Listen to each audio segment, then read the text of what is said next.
सोलापूर नजीक बोरामणी गावात घडलेल्या थरारक तिहेरी हत्याकांडामागे मालमत्तेच्या वादाचा मुद्दा कारणीभूत असल्याची माहिती पोलिसांच्या प्राथमिक तपासात समोर आली आहे। पोलिसांनी दिलेल्या माहितीनुसार मालमत्तेच्या वादातून ही भीषण घटना घडली आहे। संबंधित कुटुंबामध्ये मागील काही दिवसांपासून मालमत्तेवरून वाद सुरू होता, तसंच पैशाच्या व्यवहारावरून देखील वादाचे प्रसंग निर्माण होत होते। हा वाद टोकाला गेल्यानं आरोपीनं संतापाच्या भरात तिघांची निर्घृण हत्या केल्याचा प्राथमिक अंदाज व्यक्त केला जातोय। बोरामणी गावात हॉटेल नंदिनी जे आपलं हैदराबाद रोड वरती आहे त्याच्या पाठीमागे एक मस्के वस्ती आहे।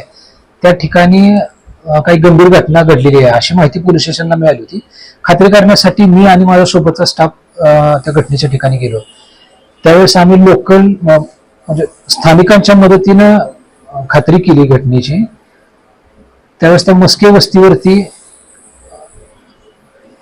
3 लोक मयत असलेले आम्हाला आढळून आली। त्याच्यामध्ये गायत्री सुधाकर मस्के वय 40 वर्ष, प्रियांका सुधाकर मस्के तिची मुलगी आहे 17 वर्ष आणि शिवराज सुधाकर मस्के 15 वर्ष आहे। त्यांचं घरच आहे, त्यांच्या घरामध्ये ते मृतावस्थेत आढळून आले। त्या घटनेच्या अनुषंगाने आम्ही जी कारवाई पोलिसांनी करणं अपेक्षित आहे त्याप्रमाणे पंचनामा केला। मयत ज्या व्यक्ती आहेत त्या सरकारी दवाखान्यात पाठवल्या आणि अकस्मात मृत्यू दाखल केले। त्याच्यानंतर ते जी मयत आहे गायत्री सुधाकर मस्के तिचे भाऊ दिलीप विश्वनाथ चांदोरे हिची सासरवाडी आहे चंदकापूर, बसव कल्याण, बिदर, कर्नाटक राज्यातली।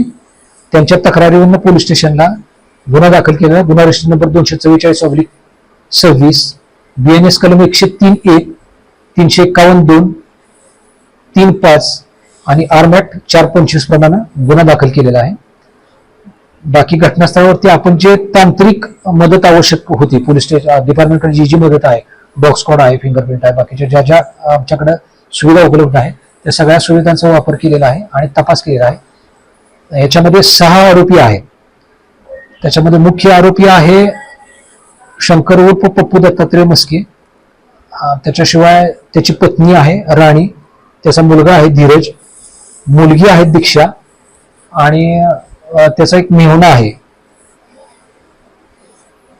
मेहुण्याचं नाव आहे सूरज मोरे आणि एक शेजारी एक वाघमारे म्हणून मुलगा आहे। असे 6 लोक आहेत। चौकशीसाठी आपण काही लोकांना ताब्यात घेतलेला आहे आणि पुढचा तपास सुरू आहे।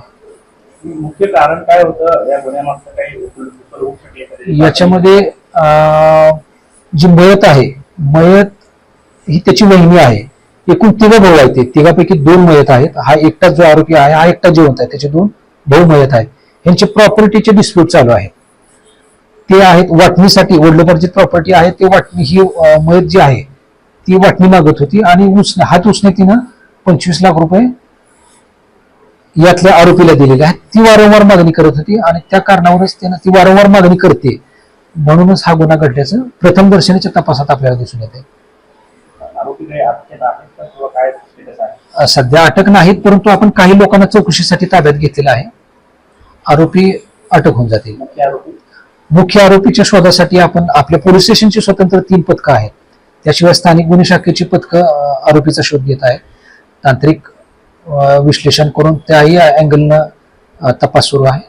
इतर काही लोकांची काय त्याच्यात इन्व्हॉल्वमेंट आहे का ही सुद्धा आपण पोलीस स्टेशन स्तरावर खात्री करत आहे। दरम्यान या घटनेचा पुढील तपास सुरू असून यामागील इतर कारणांचा देखील शोध पोलिसांकडून घेतला जातोय। याचबरोबर काही लोकांना ताब्यात घेण्यात आल्याचं देखील सांगण्यात आलं। या बातमीपत्राचे प्रमुख प्रायोजक प्लॅटिनम मॉल इंद्रधनु सोलापूर, सोलापुरातील सर्वात प्रतिष्ठित इंद्रधनु सोसायटीचा नवीन भव्य कमर्शियल प्रोजेक्ट आता रेल्वे स्टेशनच्या अगदी शेजारी, शहराच्या मध्यवर्ती ठिकाणी।